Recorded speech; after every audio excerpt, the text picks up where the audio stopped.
ముందుగా మీ అందరికీ కూడా హ్యాపీ రక్షాబంధన్. సో ఇంకా ఇవాళ రాఖీ పండగ కాబట్టి ఇంకా నేను తీసుకున్న రాఖీస్ని అయితే దేవుని దగ్గర పెట్టేసి కట్టించిన వాళ్ళకు కట్టుకున్న వాళ్ళకి మంచి జరగాలని అయితే కోరుకుంటూ దేవుని దగ్గర ఆశీర్వాదం అయితే తీసుకున్నాను. సో ఇంకా దేవుని దగ్గర పెట్టిన ఈ రక్షాబంధన్ అయితే తీసుకొని మా పాప చేతికి ఇచ్చి మా బాబుకి అయితే కట్టమని చెప్పాను. మా బాబు అయితే చాలా ఎక్సైట్మెంట్ గా ఫీల్ అయ్యి త్వరగా లేచి త్వరగా రెడీ అయ్యి వాళ్ళ అక్క చేత ఈ రక్షాబంధన్ ని కట్టించుకోవడానికి అయితే రెడీ అయిపోయాడు. బ్రదర్ అండ్ సిస్టర్ బాండింగ్ ఎలా ఉంటుందంటే, సో పైకి ఎంత గొడవ పన్నా ఎంత కొట్టుకున్నా కూడా లోపల మాత్రం ఏదో ఒక చిన్న ఫీలింగ్ అయితే ఉంటుంది. అది ఎలా అంటే మనం వీళ్ళతో కాక ఇంకెవరితో గొడవ పడతాము అనేది మాత్రం కంపల్సరీగా మనసులో ఉంటూనే ఉంటుంది. ఇంకా మా పాప విషయానికి వస్తే ఇంకా రక్షాబంధన్ కట్టించుకున్న తర్వాత నాకేం గిఫ్ట్ ఇస్తావు అని అయితే డైరెక్ట్ గా అడిగేసింది అనమాట. మా బాబు ఇంకా ఏమీ ఆలోచించకుండా తన చేతిలో ఉన్న తనకి ఎంతో ఇష్టమైన బైక్ ని అయితే వాళ్ళ అక్క చేతిలో అయితే పెట్టేశాడు. నాకు ఈ గిఫ్ట్ నచ్చలేదని వాళ్ళ అక్క ముఖం మీద చెప్పగానే ఇంకా కొత్త బ్యాగ్ తీసుకొని వచ్చి వాళ్ళ అక్క చేతులు అయితే పెట్టేశాడు అనమాట. ఇంకా ఫైనల్ గా మా పాపతో రక్షాబంధన్ కట్టించిన తర్వాత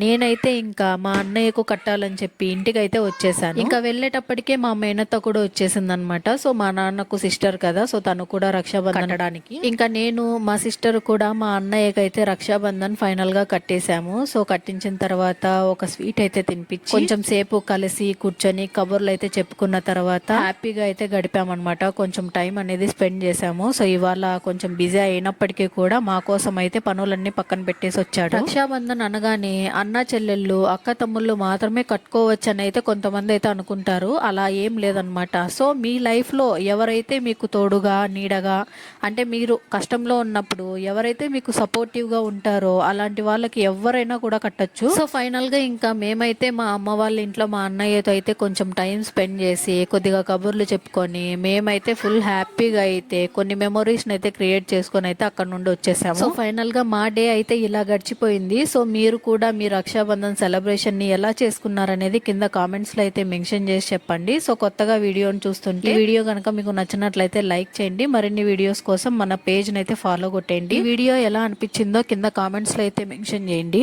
నెక్స్ట్ వీడియోస్ కోసం ఫాలో కొట్టండి. Thanks for watching guys.